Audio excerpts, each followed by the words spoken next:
Welcome to our new series, The 200 Movie Challenge. Our goal this year is to watch 200 movies that we haven't seen yet. If you want to listen to the full podcast where this clip is from, the link will be in the description. Now enjoy today's movie. So Soto, you texted me what your second movie was, Yeah, I did. and I gotta ask, because I've seen your list, Uh-huh. and this is definitely something that you've not done on your list. But why don't you tell me what this movie is? And before you even get into it, why? Why'd you choose this? I mean, were you surprised when I texted you this? Like, is that? No, because we work for Blockbuster, and like I said, I've obviously watched a lot. I used to watch 7 movies, and I would watch all the Yeah. new releases. Doesn't matter Uh-huh.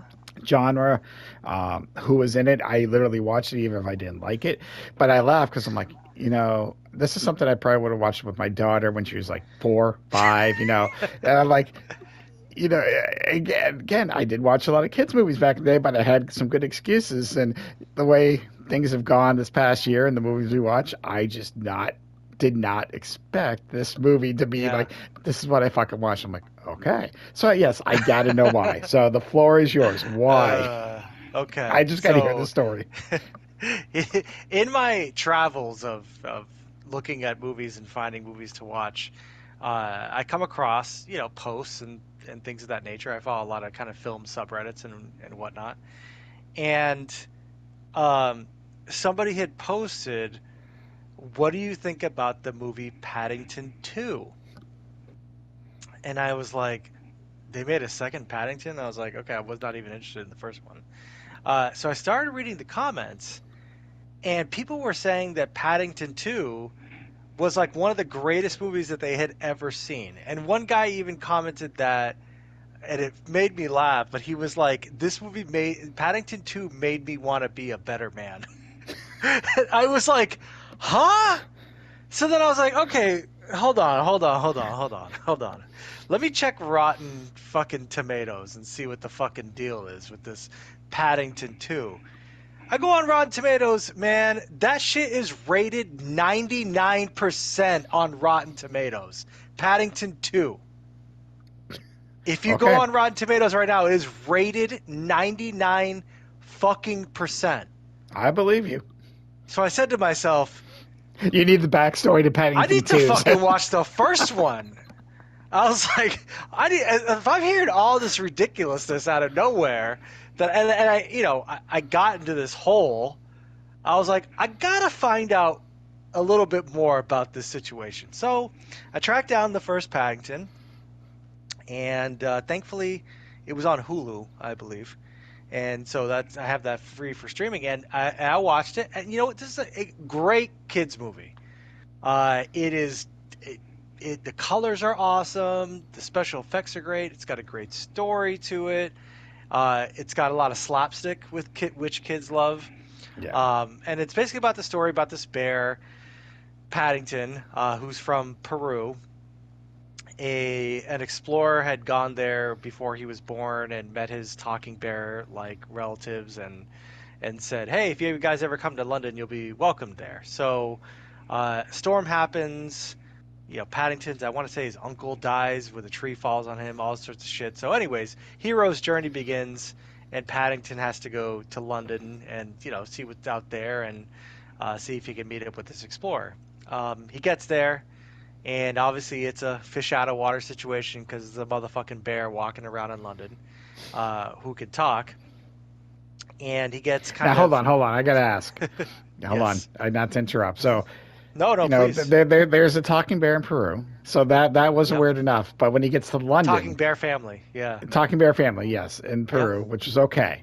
This guy's like, come to London. So when These are the Paddington rules. gets to London, do Yeah. people find it weird that he can talk, or is this one of those situations where it's okay?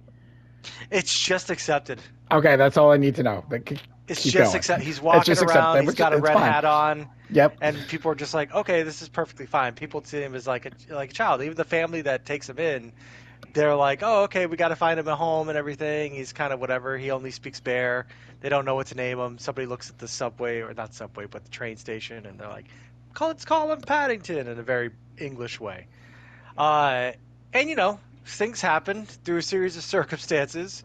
It's heartwarming. It's again, it's done in a very great, wholesome way. It's only rated PG. Surprisingly, Nicole Kidman is also in this.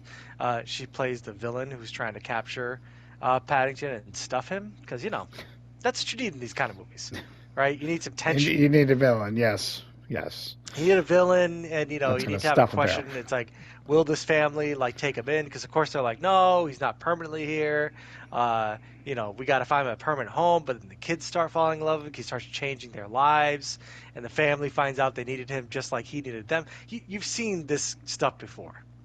Correct. But it's done very well, and it ends great. And again, I laughed a few times, and overall, I thought it was incredibly well done. It's one of the better kids movies I've seen in a long time, and it was just really a stepping stone for me to eventually open up that door and really find out what the fuck is going on with Paddington 2. Because I don't know how a kids movie could make me want to be a better man at this age of 43. That one comment just got me, but the 99% on Rotten Tomatoes, I'm like, I have to see it. So, as the prequel to Paddington 2, I thought Paddington was very good, and insofar that I ranked it just below The Fall Guy and right above Barbie, which would put it at number 10. So, you're telling me that Paddington 2 is in our future? Oh, I mean, I have to watch it. I don't know if it's going to be now. It's definitely in my future. I mean, I already bought my ticket by watching the first one, so I'm like, okay, I'm going to watch Paddington 2. There's a Paddington 3 somewhere too, but that may or may not be coming out. But I got to know what a 99% fucking Rotten Tomatoes movie looks like. I have to know, because I know what like 5% looks like. Yep, we've done a And lot I of those. know what 20% looks like, but I don't know what 99% looks like. And I just, again, you hear shit like that as a movie fan, and it doesn't matter what kind of movie it is. You just have to know. And we'll see. It's definitely going to be in the future. Wow. I can't wait to be like, it's my number one over Godzilla. Godzilla, Paddington 2 and Godzilla and Lawrence Arabia, 3 greatest movies I've ever seen. Oh, listen, mine is what Amelia Perez, Air, and Jim Henson at the moment. It all depends on what you enjoy. I'm not, like I said before, Exactly. especially with Jim Henson. I'm like, I know that was a documentary. It's not the best overall movie, but it was just so It was good there and for a nostalgic. bit. It's there still for a bit. top 3. Yeah, I mean, it's still really good. And like I said, anyone that grew up with them needs to see that. But beside the point, yes, I would love to see Paddington 2 take over the top of your list. We'll see. We'll see. It's gonna happen though. It's gonna be watched this year. My God. Yep, I did not expect you to go this route. I mean, I thought about some kind of family movies and, Disney Plus. I just haven't hit it, but Paddington. I don't know why I laughed when that came out. I had to reread this. I'm like, is this spelled correctly? Is this supposed to be a different movie? I mean, do you like British? Like you like British humor? I and do. Stuff, right? I definitely do. Yes, I do. Doctor Who fan as you are. Yes. So if you like British culture and that's your vibe, this is a perfectly fine kids movie. It's perfectly fine. I mean, I don't know if I would watch this sober again, but it's if you're watching this with a kid or even like Keely or anything like that, it's like yeah, it's good. All right. I will have to think about that. I don't know if I'll ever get around to Paddington, but exactly getting around to it. Yeah, you would have rented this at Blockbuster if you still worked. Oh hell yeah! Because like I rented everything at Blockbuster. You get the free rentals. You're just like fuck it. You got to tell the customers what the movies are about. Especially if Kayla was a kid. I 100%. Yes.